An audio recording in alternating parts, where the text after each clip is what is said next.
जवान सोने नबी अता क्या कुर्बान बार बचाए सजो खानदान सोने नबी अता क्या कुर्बान भागन मिया भूरल मिलियो रहमत वारो नबिया सदके थमा सोने नबी अता साह का प्यारो नबिया भागन मिया भूरल मिलियो रहमत वारो नबिया सदके थमा सोने नबी अता साह का प्यारो नबिया सदके कयाम सारो जहान सोने नबी अता क्या कुर्बान बार बचाई सजो खानदान सोने नबी अता क्या कुर्बान जोत जवानी जिंद जान सोने नबी अता क्या कुर्बान मुखे पंहिंजी सिंधुड़ी आहे साख भी वध प्यारी मुखे पंहिंजी सिंधुड़ी आहे साख भी वध प्यारी सोहणे नबीअ जे शहर मथां मां घोरियां सिंधुड़ी सारी मुखे पंहिंजी सिंधुड़ी आहे साख भी वध प्यारी सोहणे नबी क्या कुर्बान बार बचाई सजो खानदान सोहणे नबी अता क्या कुर्बान सोहणे नबी अता सदके थींदा सोहणे नबी जा गुलाम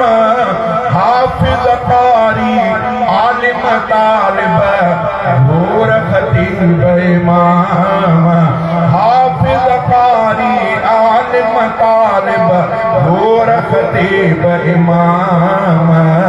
लेखक शायर अन्नत खान सोहणे नबी अता क्या कुर्बान लेखक शायर अन्नत खान सोहणे नबी अता क्या कुर्बान बार बचा गई सजो खानदान सोहणे नबी अता क्या कुर्बान मौत सजण जे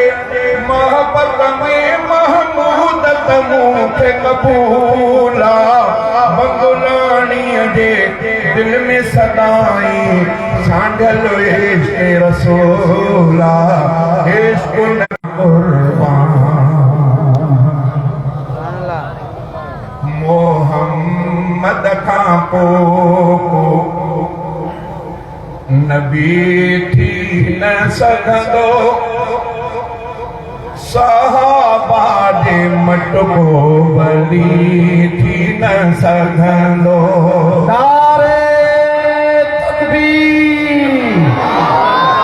शाने मोहम्मद मुस्तफा शाने अहमद मुस्तफा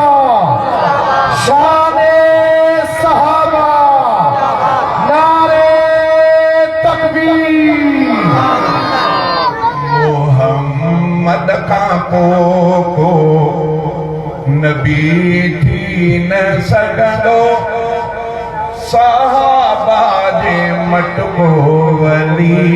थी न सघंदो सहाबा जे मटको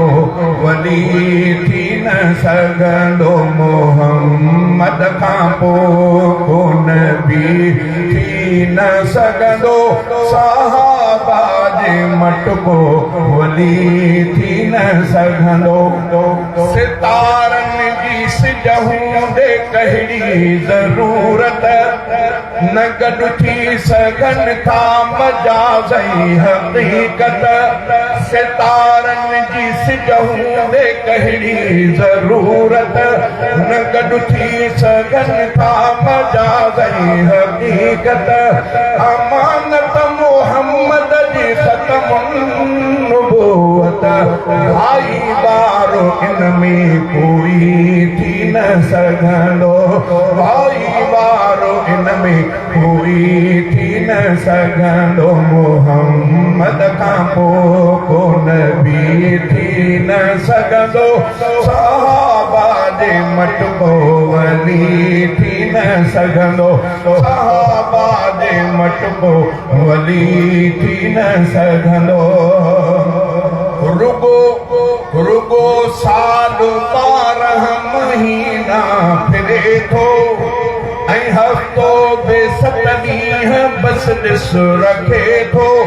रुगो साल 12 महीना फिरे थो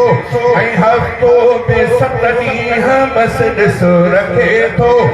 वही साल 23 पूरा करे थो वधीक अंगो अखर को वरी थी न सघंदो वधीक अंगो अखर को वरी थी न सघंदो मोहम्मद खां पोइ को नबी थी न सघंदो सहाबा जे मटको वली थी न सघंदो सहाबा जे मटको वली थी न सघंदो अबू बकर सिरआ ऐं बाज़ू उमर रहो आहे उस्मान हैदर कमर अबू बकर सिरआ ऐं बाज़ू उमर रहो आहे उस्मान हैदर कमर जैन खां जे ॿाहिरि हीअ कर तिरवा मंसूर अब्दुल गनी थी न सघंदो मंसूर अब्दुल गनी थी न सघंदो मोहम्मद खां पोइ को नबी थी न